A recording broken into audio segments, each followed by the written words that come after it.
Now I'm going to share the slide.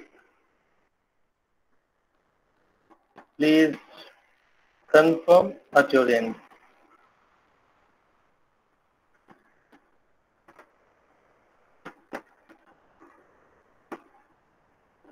Screen visible, sir. Thank you. Right, guys.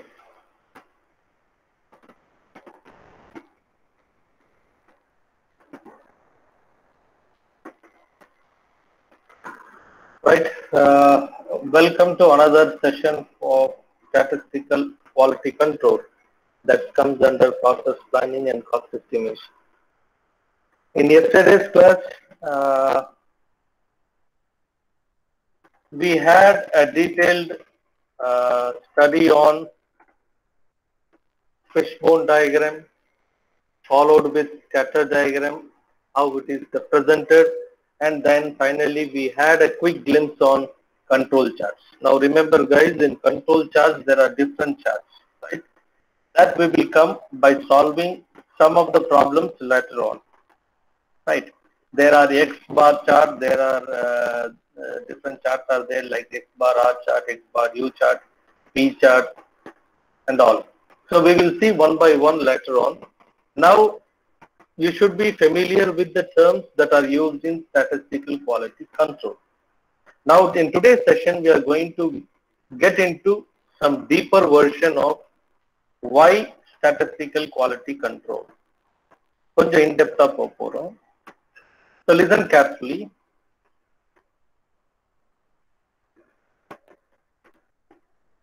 Now in today's scenario, quality is a term that cannot be avoided in any business duty.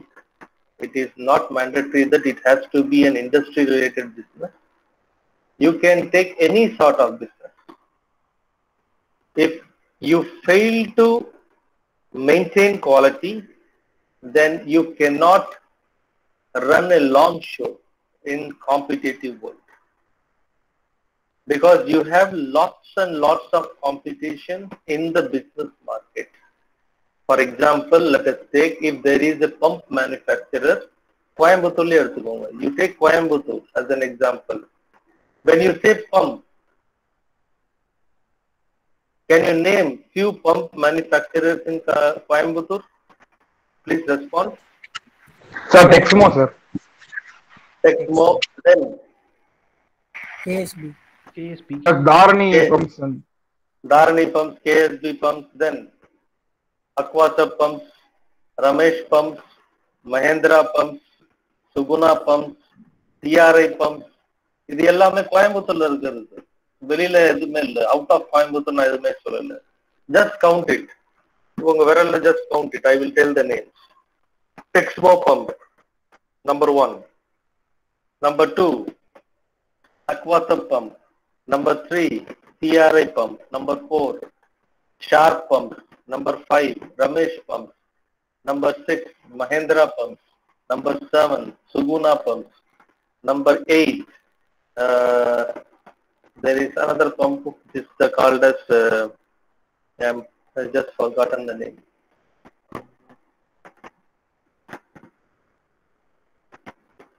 Okay, I've forgotten that name. So generally speaking, if I recall 7 different type of names of a company that are into the business of pump manufacturing, which is alone in Coimbatore. Coimbatore இருக்கு. If you travel from the heart, city heart, காந்திபுரத்துல இருந்து நீங்க கிளம்புனீங்கன்னா in different direction, within 30 to 35 kilometers, you will find different type of pumps. The nearest pump, காந்திபுரத்துல very nearest pump is Ramesh pump. இந்த Ramesh pump எங்க இருக்கு அப்படின்னு பாத்தீங்கன்னா, it is located in பாப்பநாயக்கபாளையம். Lakshmi மில்ல ஒரு area இருக்கு, அதுக்கு பேர் பாப்பநாயக்கபாளையம் நினைக்கிறேன். You are getting confused between Pappanaickam and Periyanayakam. Periyanayakam area எங்க வருதுப்பா? துடியலூர் பக்கம் தானே? ஆமா சார், துடியலூர் தாண்டி வரும் சார். அங்கதான் KSB இருக்கு. ரைட். அப்ப Pappanaickam. Pappanaickam is a place that is in near to Lakshmi Mill Junction. Lakshmi Mill Junctionல இந்த Ramesh pump is located. It looks like a four-storied building, right? And the four-storied building, entire pump components are manufactured by an alumni of GCP. It started back in 1990, I think so, in that period of time. If on the pump, because I am telling so confidently because we approached that company for placement, right?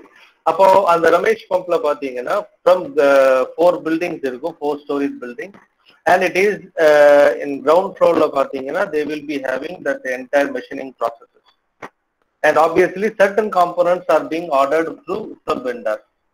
Vendor மூலியமாக எடுக்கிறாங்க, but everything is assembled and manufactured there itself, and it is termed as, labeled as Ramesh pump, right? It is one of the example nearest Lakshmi Mill Junction இருந்து பக்கத்துலயே இருக்கு. So கோயம்புத்தூர்ல மட்டும் எடுத்துக்கிட்டீங்கன்னா இத்தனை bumps இருக்கு, but they are running their show, isn't it? Still these company pumps are live in the market. So what is the reason? Somehow by some means they are maintaining the quality in their product. Now what does this statistical quality control plays? Quality na enna theriyudhu namakku. Quality na, if you are having a product, the product should work as per the statement given by a manufacturer. Or manufacturer ஒரு statement சொல்றாருன்னா அந்த statement படி அந்த product நிலைச்சு நிக்கணும். So when it fulfills the criteria, we are saying that yes, இந்த பம்பை போங்க sir, சொன்ன மாதிரி வேலை செய்யும்னு சொல்லுவாங்க, right? That is quality. Fitness for use, or the product is good enough, worthy enough as per the manufacturer's statement. Now the statistical quality control என்ன பண்றாங்கன்னா, every means and measures are taken to ensure whether quality is really built into the product. நீங்க உங்க ப்ராடக்ட்ல என்ன quality கொண்டு வர நினைக்கிறீங்களோ அந்த quality அந்த ப்ராடக்ட்ல ஒரு ஸ்டேஜ்லயும் இன்பில்ட் ஆயிருக்கா இல்லையா அதை அனலைஸ் பண்றதுதான் statistical quality. Now let me go into next step. In the quality, how it is being influenced. இந்த குவாலிட்டி எப்படி இன்ஃப்ளூயன்ஸ் ஆகுது அப்படின்னு பார்த்தோம்னா, இந்த குவாலிட்டி இன்ஃப்ளூயன்ஸ் பண்றதுக்கு 2 வேரியபிள்ஸ் இருக்கு. One, we are saying that quality can be influenced due to chance. CHANCE, chance. Quality variations due to chance. Second category பாத்தீங்கன்னா, quality variations due to assignable causes. Assignable causes. இந்த 2 பேராமீட்டர்ல தான் ஒரு ப்ராடக்ட்ல இருக்கிற quality மாறக்கூடும். It will lead to change in the quality. அப்புறம் 2 சொன்ன பாருங்க, குவாலிட்டியே ஒரு ப்ராடக்ட்ல ஏதோ ஒரு ப்ராடக்ட் நீங்க இருக்கிறீங்க, அதுல குவாலிட்டி மாறக்கூடிய ரீசன் இந்த 2 கேட்டகரியில தான் வரும். ஒன்னு வேரியேஷன்ஸ் டியூ டு சான்ஸ், இன்னொன்னு variable due to assignable causes. இப்ப வேரியபிள் டியூ டு சான்ஸ்னா என்ன அப்படின்னு பார்த்தோம்னா, the variations in quality occurs due to unknown reasons which you cannot ever eliminate. அந்த வேரியேஷன்ஸை நீங்க என்ன பண்ணாலும் உங்களால மாற்ற முடியாது. You cannot change it. You cannot minimize it. You cannot zero it. அது கண்டிப்பா அந்த ப்ராசஸ்ல இருக்கும். ஏதாவது ஒரு ப்ராடக்ட் பண்றீங்கன்னா there will be some variations that you cannot eliminate at all. அது உங்க கண்ட்ரோல்லயே இருக்காது. So that is called as variations due to chance. ரெண்டாவது பேராமீட்டர் பாத்தீங்கன்னா variations due to assignable causes. Assignable causes என்ன? அசைன் பண்றது என்ன? If Raghu is there in B section and I am saying that Raghu please you complete this task for me. So what am I doing? நான் என்ன பண்றேன் ரகு கிட்ட?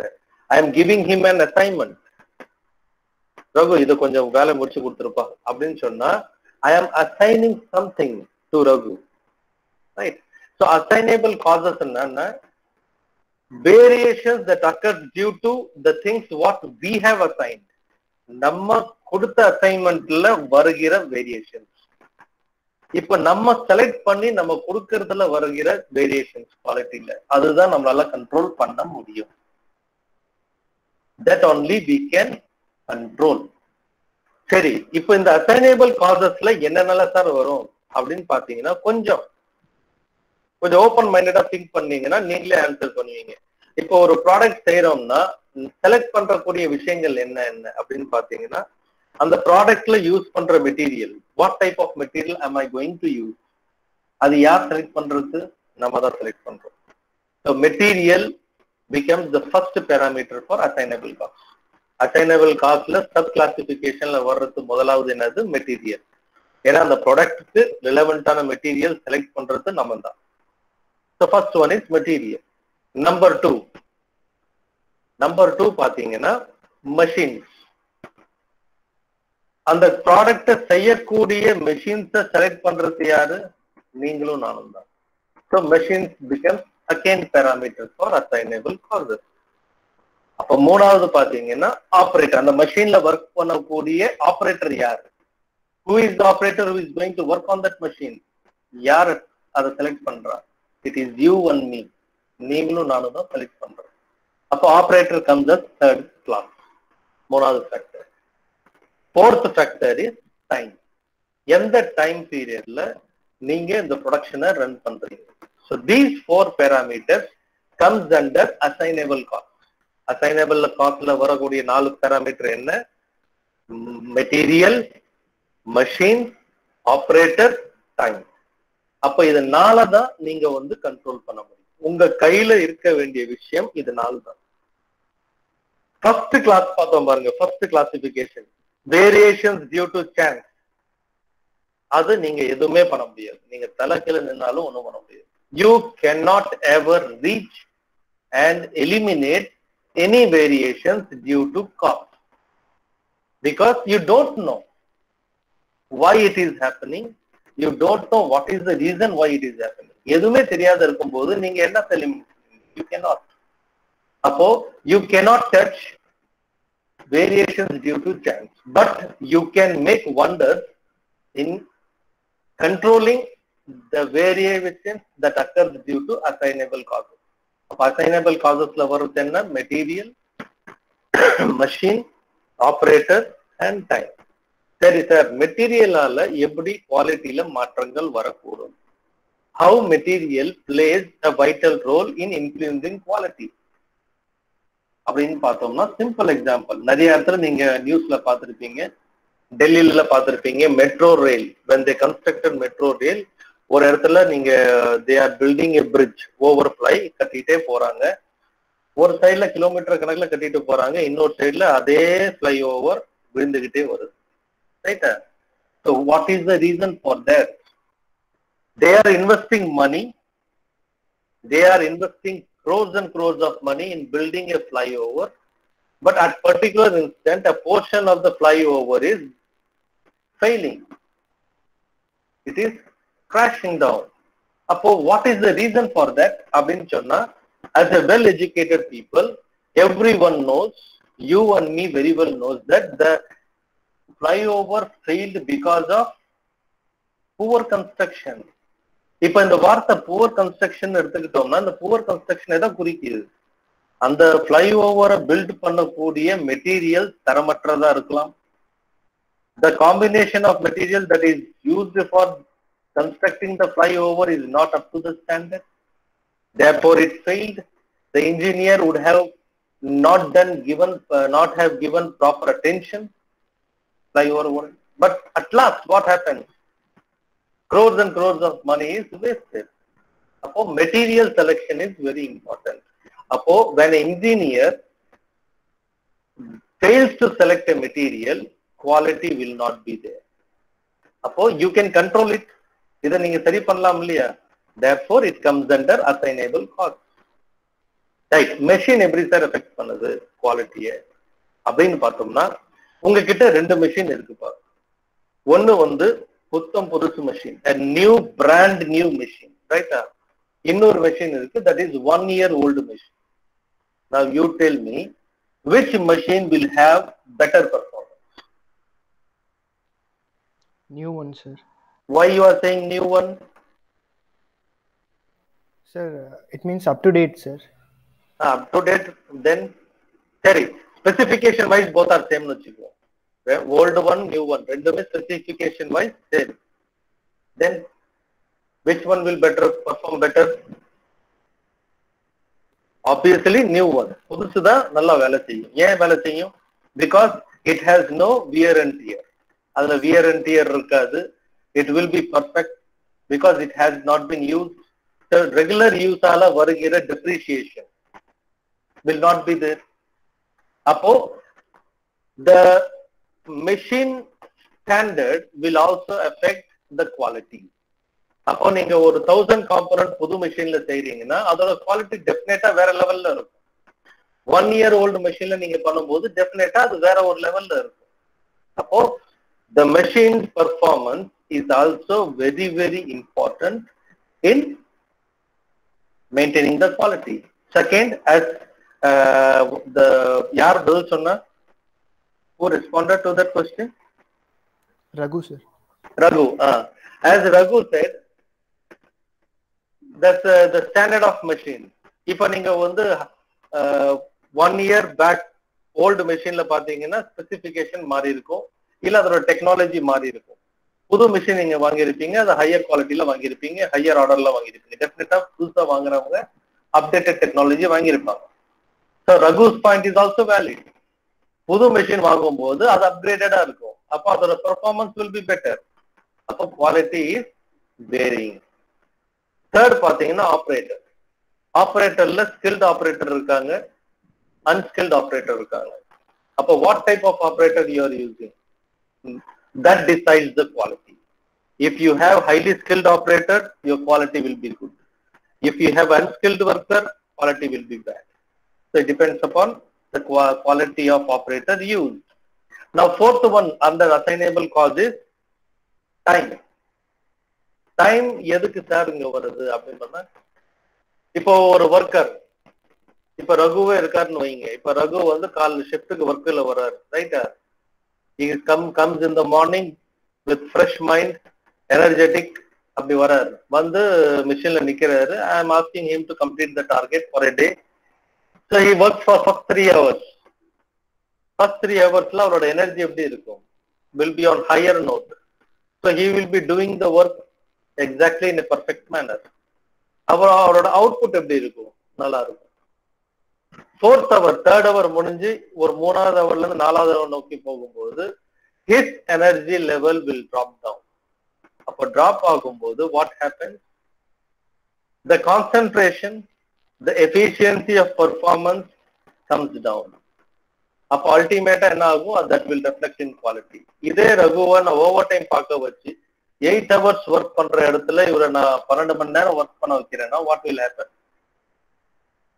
It will lead to quality drop. Similarly, morning shiftல work பண்ற குவாலிட்டிக்கும் night ஷிஃப்ட்ல work பண்ற குவாலிட்டிக்கும் டிஃபரன்ஸ் இருக்கும். Because time plays a vital role. Time plays a very vital role. So time is also an important factor that determines where your product quality will be. So these 4 things you have to remember in your mind. So when you want to have a statistical quality control, always remember guys, for maintaining a quality, always there are 2 classifications. One is variations due to chance. Quality மாறக்கூடிய காரணத்துக்கு 2 major காரணம் உண்டு. One is variations due to chance. இன்னொன்னு வந்து variations due to assignable cost. Variation due to சான்ஸை வந்து நம்ம control பண்ண முடியாது. ஏன் கண்ட்ரோல் பண்ண முடியாது? ரீசன் நம்மளுக்கு தெரியாது. Where it is happening we don't know, so we cannot isolate it. Second இருக்கு பாருங்க classification, variations due to assignable cost.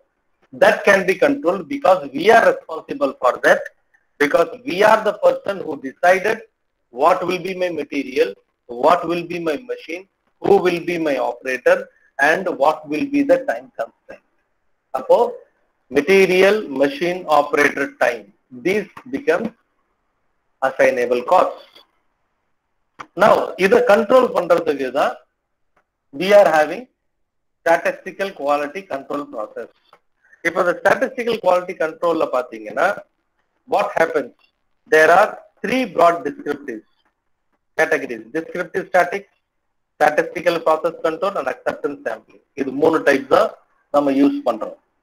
Descriptive statics, SPC, ஷார்ட்டா சொல்ல போனா statistical process control, ஷார்ட்டா சொன்னீங்கன்னா SPC, and acceptance sampling.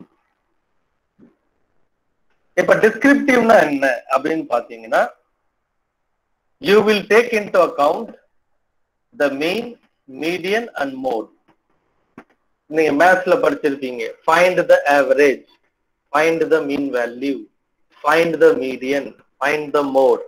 இந்த mean, median, mode approach use பண்ணீங்கன்னா அதுக்கு பேரு descriptive statistics.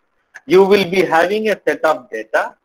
Based on that set of data, you will calculate what is your mean, what is your median, what is your mode, and you will come to a conclusion. அதுக்கு பேரு descriptive statistics. Second is statistical process control using control chart.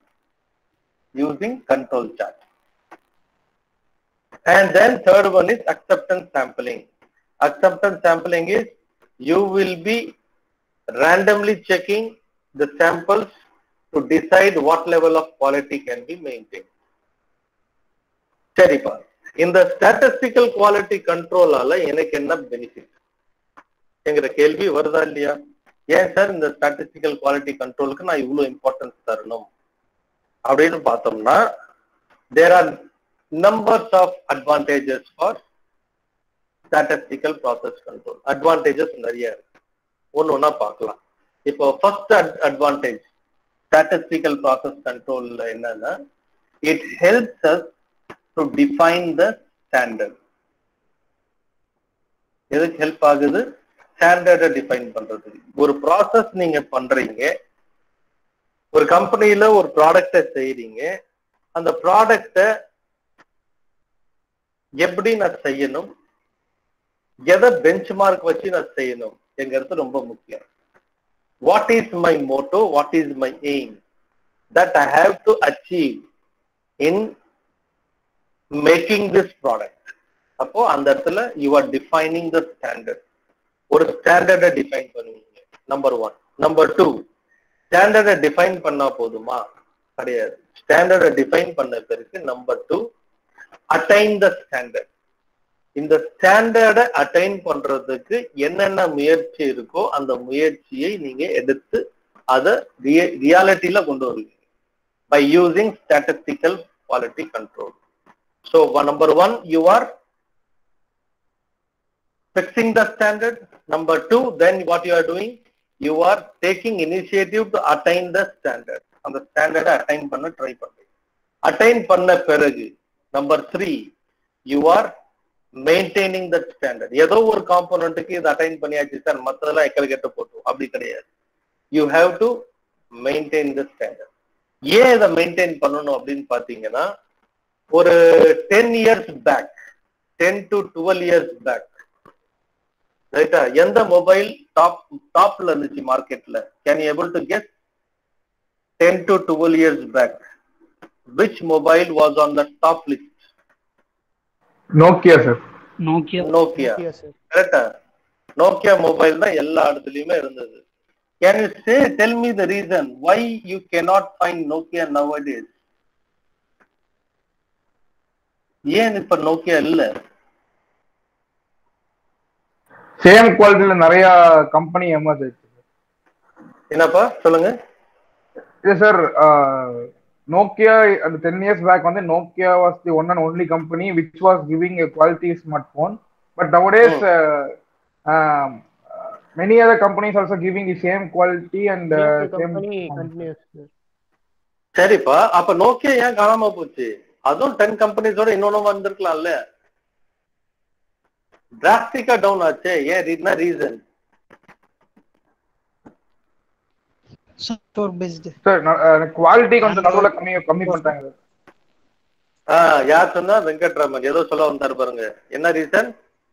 Android. அது software வேற sir, Windows அது software. இப்போ எல்லாரும் use பண்றது Android. கொஞ்சம் different இருக்கும்ல சார். அப்போ reason is they fail to maintain the quality, they fail to define the standard, they fail to attain the standard. Reason நான் சிம்பிளா சொல்றேன் பாருங்க. நோக்கியா மார்க்கெட்ல ஏன் இல்ல?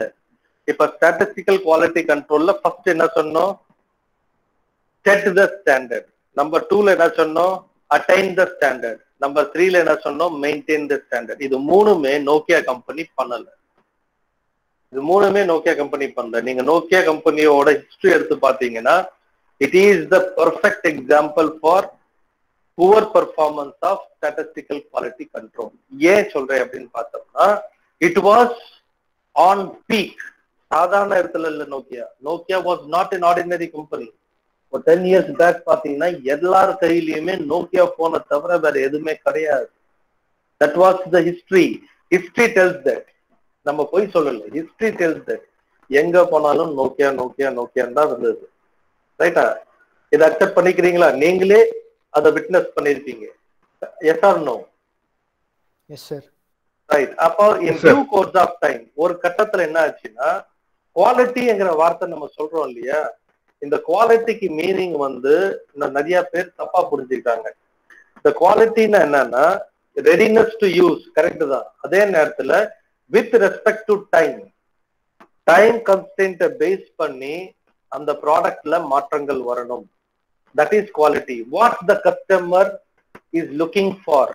கஸ்டமரோட டேஸ்ட் ஒவ்வொரு நாளும் மாறிட்டு இருக்கு. கஸ்டமரோட ரிக்வயர்மெண்ட் மாறிக்கிட்டு இருக்கு. அப்போ with respect to time you have to redefine your quality in your product. இதுதான் நோக்கியா பண்ணாம விட்டாங்க.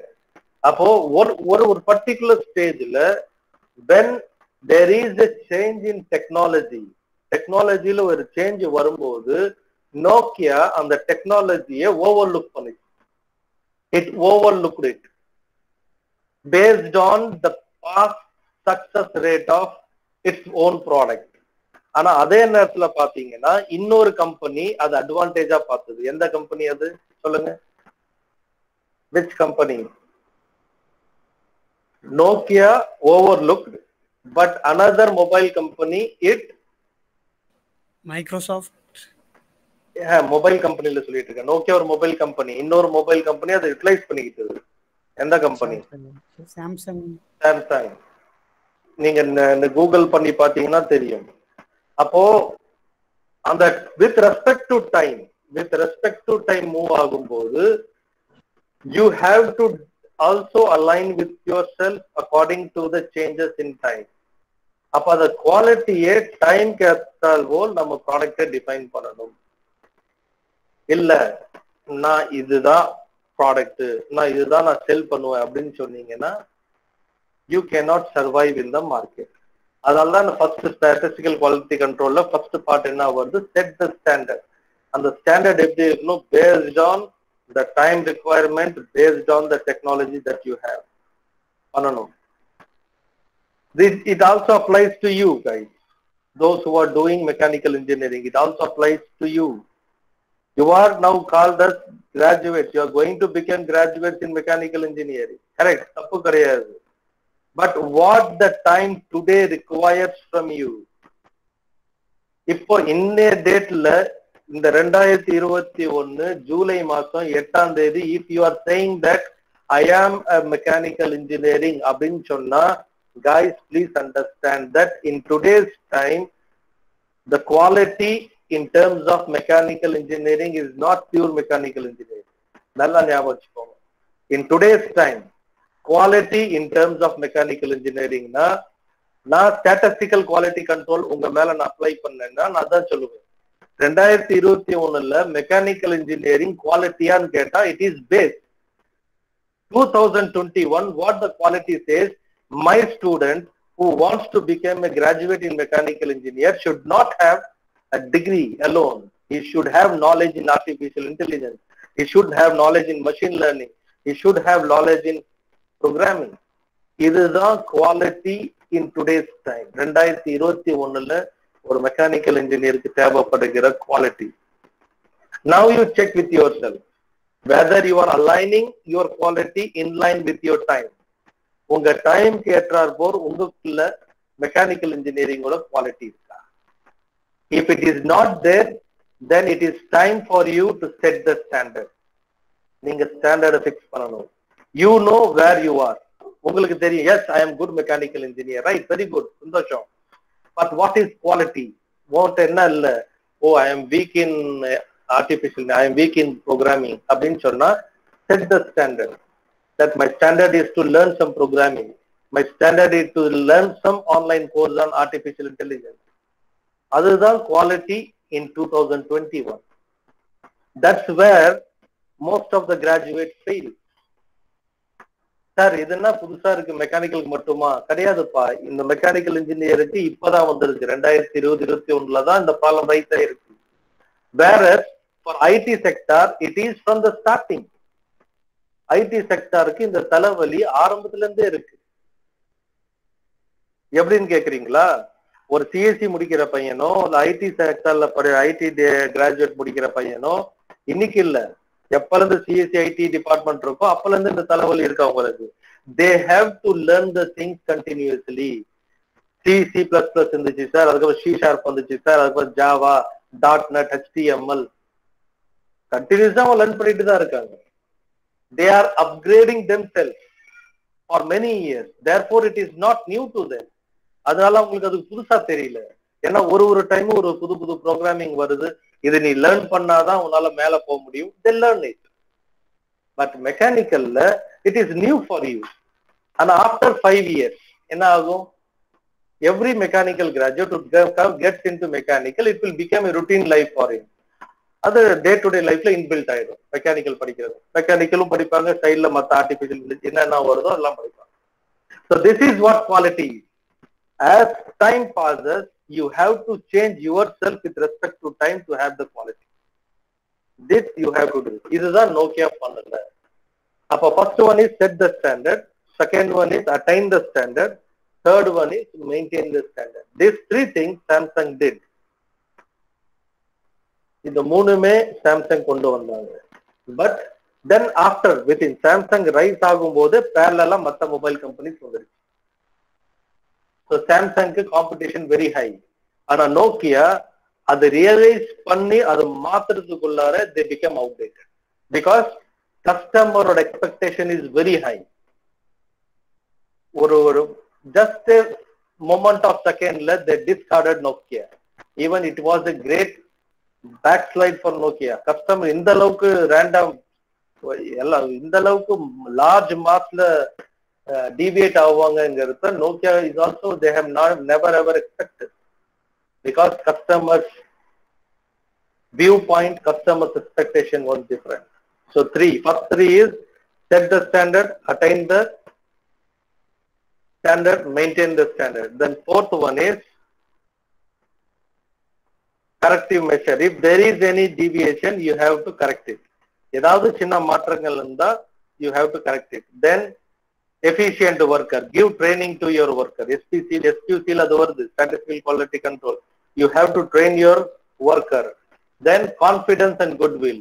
When you do this first 5 things, setting, maintaining, attaining, then corrective measure, then improvising the skills of your worker. இந்த 5 point நீங்க பண்ணீங்கன்னா you will get confidence and goodwill among your customer.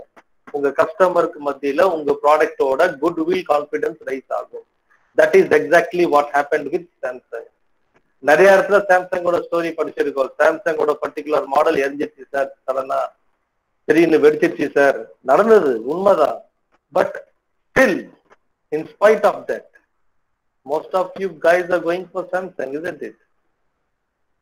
சரி sir, Samsung மட்டும் தான் பயங்கரமா பேசுறீங்களே sir, Apple இல்லையா? Yes, Apple belongs to next level. Not everyone can afford Apple, இல்லையா? எல்லாரையும் ஆப்பிள் போன் வாங்க முடியாது. It goes about 40, 60, 80, 1 lakh and all. So this is the beauty of statistical quality control. Now coming for control chart, when you look into this control chart, this is most important. You just please guys kindly give importance to this. Control சார்ட்ல பாத்தீங்கன்னா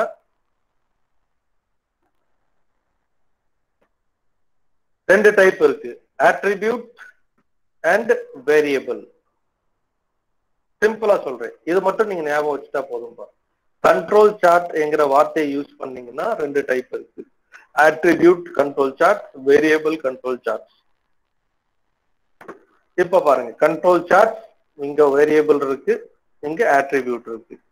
அப்ப வேரியபிள்னா என்ன அப்படின்னு பார்த்தோம்னா continuous numerical data. Continuous numerical data, continuous numerical டேட்டானா என்ன? 10, 20, 30, 40, 50, 60, 70, 80 அப்படி போயிட்டு இருக்கும். இல்லைன்னா இன்டர்வல்ல போகும், 10 to 50, 50 to 100, 100 to 150, 150 to 200. அந்த கேப் இருக்காது. there it will be continuous data. அந்த மாதிரி continuous டேட்டாவா இருந்தா we call it as variables.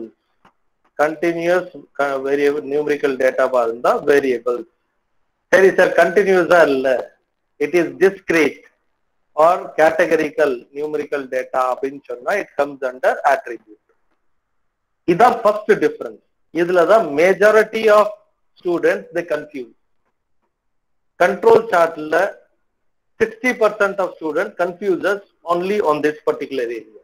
Variable attribute na enna confuse ஆயிடுவாங்க. So variable na enna? Continuous numerical data.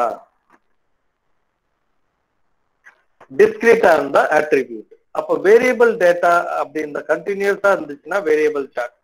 Variable சார்ட்ல என்னென்ன டைப் இருக்குன்னு பாத்தீங்கன்னா R chart, X bar chart. R na range, X bar na average. ரைட்டா? attribute chartல பாத்தீங்கன்னா P chart and C chart. P chart and C chart. Right? இது எல்லாத்துக்கும் ஒரு problem நம்ம ஒரு 1 or 2 daysல நம்ம சால்வ் பண்ணுவோம். ரொம்ப சிம்பிளா இருக்கும் ப்ராப்ளம். பேசிக் பிரின்சிபல் அண்டர்ஸ்டாண்ட் பண்ணா போதும், நீங்க சால்வ் பண்ணுவீங்க. ரொம்ப சிம்பிளா இருக்கும். But you have to apply mind. You have to apply your mind. ஏன்னா ஸ்டேட்மெண்ட் கொஞ்சம் ட்விஸ்டடா இருக்கும். ஸோ கண்ட்ரோல் சார்ட்ல ரெண்டு டைப் இருக்குப்பா, வேரியபிள், அட்ரிபியூட். வேரியபிளுக்கு எந்த மாதிரி டேட்டா வரும்னா continuous set of numerical data, continuous numerical data.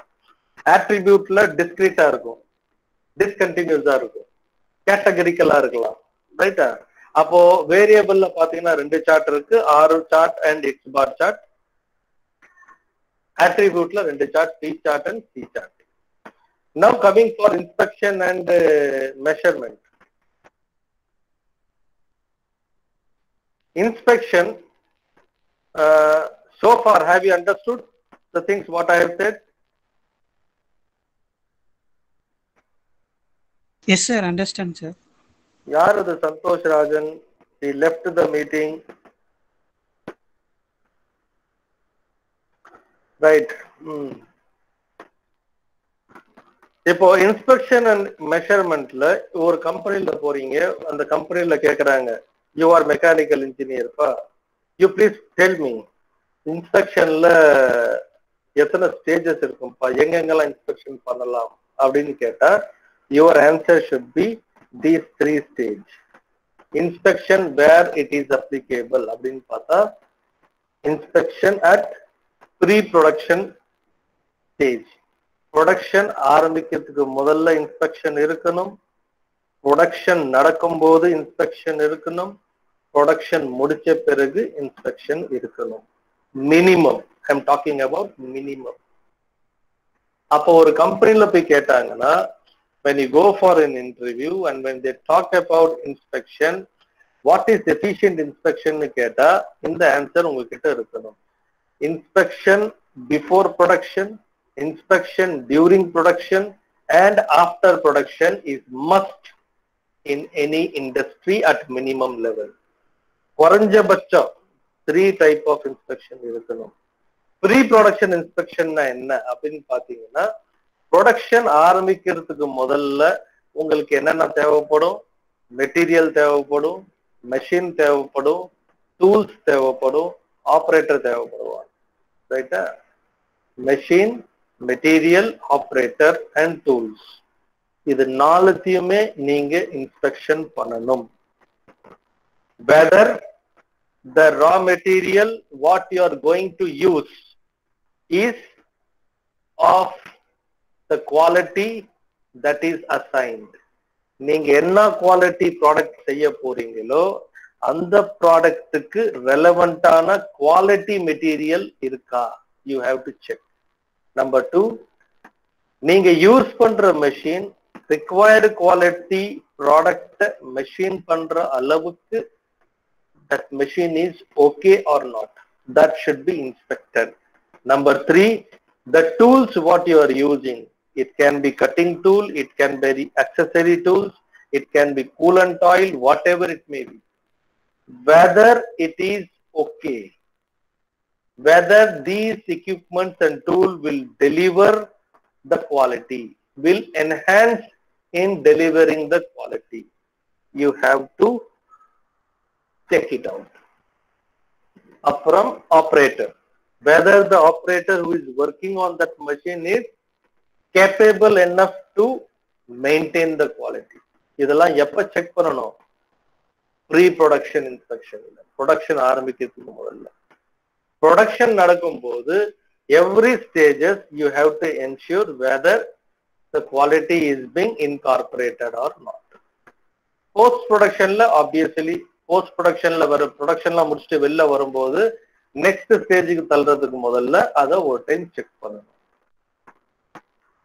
கொடுக்கப்பட்டுள்ள குவாலிட்டி அந்த ப்ராடக்ட்ல வந்திருக்கா இல்லையா.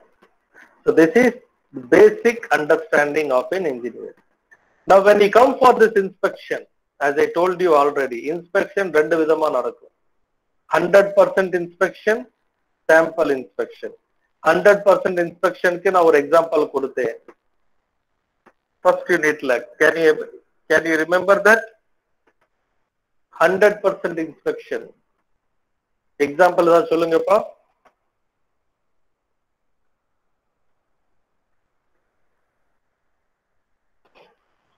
சரி, இப்போ ஒரு பேட்ச் ப்ரொடக்ஷன் பண்றோம்னா அதுல இருக்கிற எல்லா மெட்டீரியல்ஸையும் நம்ம இப்போ இன்ஸ்பெக்ட் பண்ணுறோம். இப்போ ஒரு 50 மோட்டார்ஸ் வந்துட்டு இப்போ மேனுஃபேக்சரிங் பண்ணுறோன்னா அந்த 50 மேனுஃபேக்சரிங் பண்ண மோட்டார்ஸையுமே ரன் பண்ணி பார்த்துட்டு அதுக்கப்புறம் தான் நம்ம சப்ளைக்கு ரெடி பண்ணணும் sir. Very good. Every single component is inspected, ரைட்டா? ஒரு எக்ஸாம்பிள் மட்டும் கேட்கலாம் யார்கிட்டயாவது, ரைட்டா?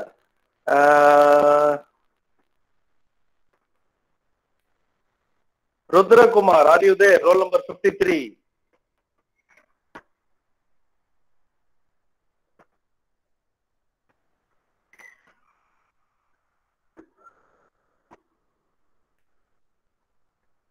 Rudrakumar.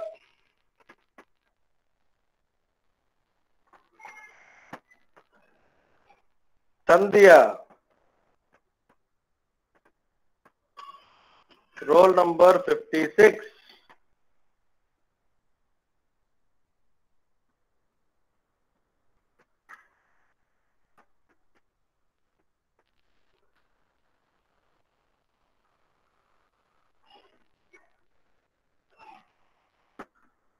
(53) not responded, 56 not responded.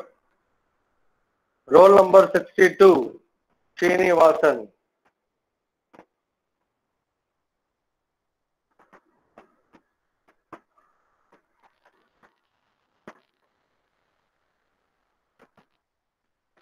Selva Kumar, 63.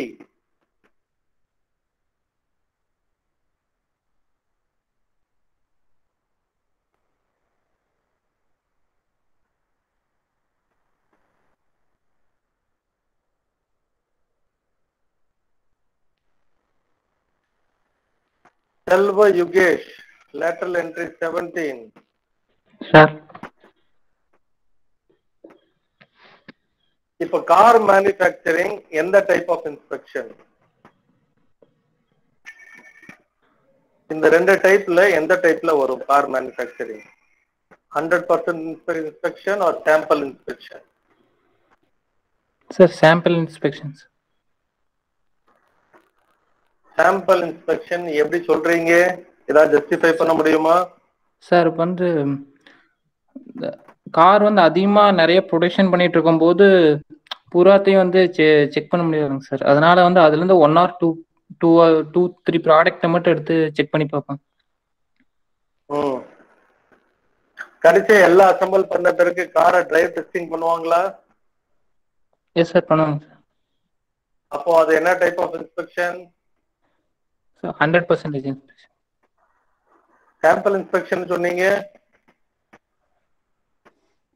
Sorry sir. இப்போ இல்லப்பா, சாரிலாம் கேட்க தேவையில்லப்பா, சாரிலாம் கேட்க தேவையில்ல. It is a complicated question. Car manufacturing அசம்பிளில பாத்தீங்கன்னா sample inspection takes place during the assembly line. Assembly லைனுக்குள்ளார போகும்போது, பிகாஸ் ஆல் த மேக்சிமம் எல்லா ஏரியாவுமே automated.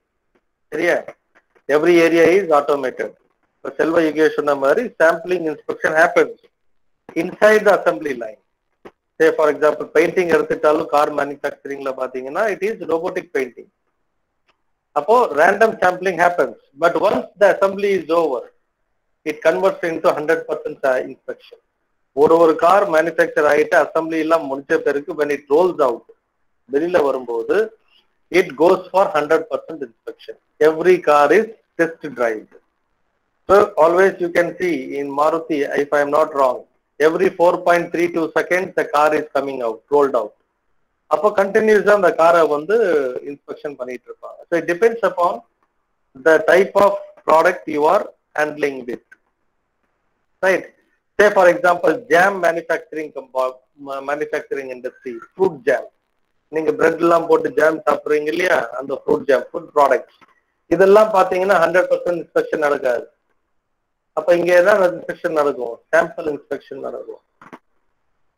Suddenly at a particular period of time they will take 11 jam bottles, they can check it out. That is sample inspection, right? Sorry, inspection of attributes. Attributes na enna? ஒரு 2 slides முதல்ல பார்த்தோம். attributesல வந்து பாத்தீங்கன்னா discrete numerical data. இப்ப inspection of attributesல பாத்தீங்கன்னா we measure surface finish and accuracy. attributes நம்ம என்ன பண்றோம், பர்டிகுலரா ஒரு பாராமீட்டர் எடுத்து அதை செக் பண்ணுவோம்.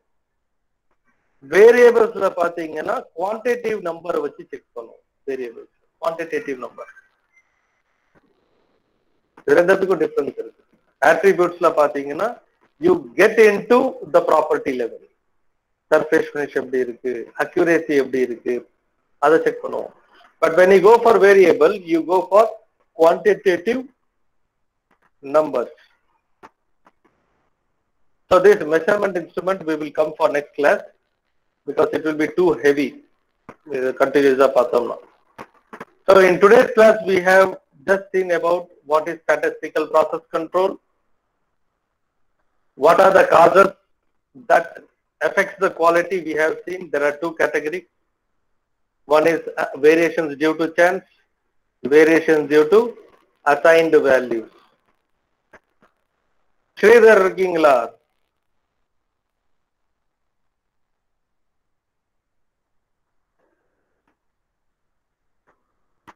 So when you come for variations due to assigned values, you have 4 types: material, machine, operator, and time. And we have seen the elaborate discussion on each parameter. Then we came for control charts for variables, control charts for attributes. For variables we have R chart and X bar chart. For variables we have, for attributes we have P chart and C chart. Then we came for inspection, where we saw how inspection is carried out. Inspection is must before production, during production, and after production. And in the inspection you have 100% inspection and sampling inspection. Till this content, do you have any clarification? Please, you can raise your questions.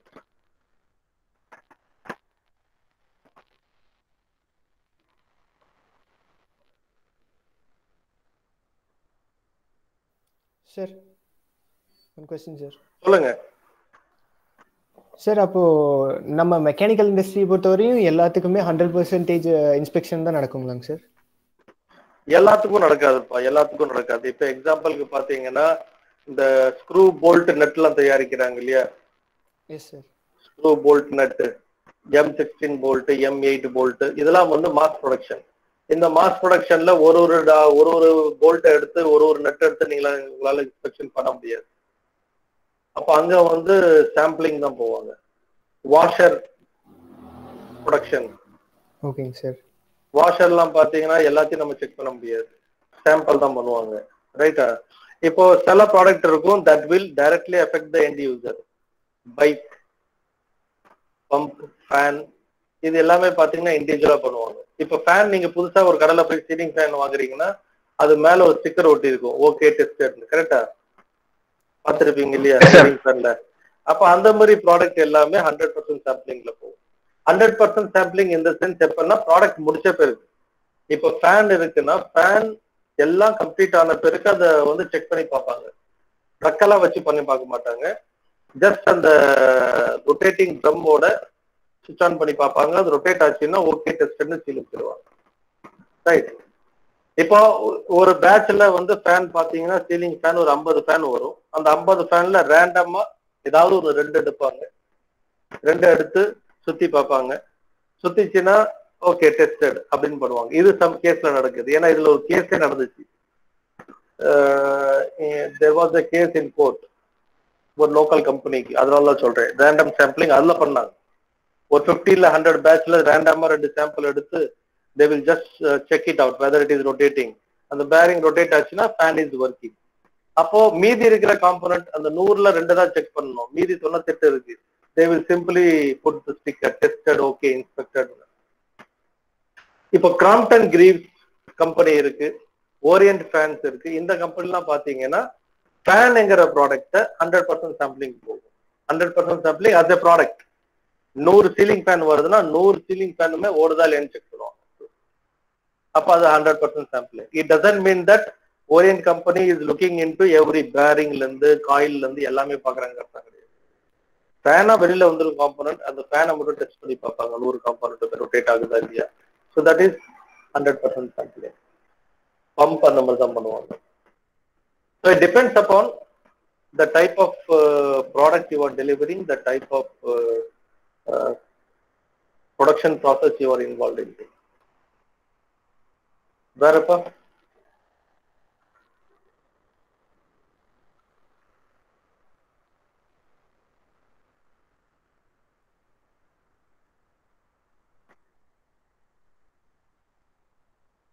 If there is no more doubt, then we can wind up the session. And please remember, for your CIA 1, Continuous Internal Assessment 1, 1.5 units will be there for your test portion. Thank you all and God bless you. Sir, Thank you, sir. சொல்லுப்பா. Google class room sir நம்ம பிபிசிக்கு ஒரு Google class create பண்ணலாம். அதான் பண்ணிடுறேன். Okay sir. பண்ணிட்டு அதுலயும் நான் material போட்டு விடுவேன். Don't worry. Okay sir. Okay okay sir. அந்த மெட்டீரியல் ஷேர் பண்ணிட்டியாப்பா? எஸ் சார், நாங்க சார் ஒன்னு கிரியேட் பண்ணி இருந்தோம் சார். ஓகேப்பா. ரைட்.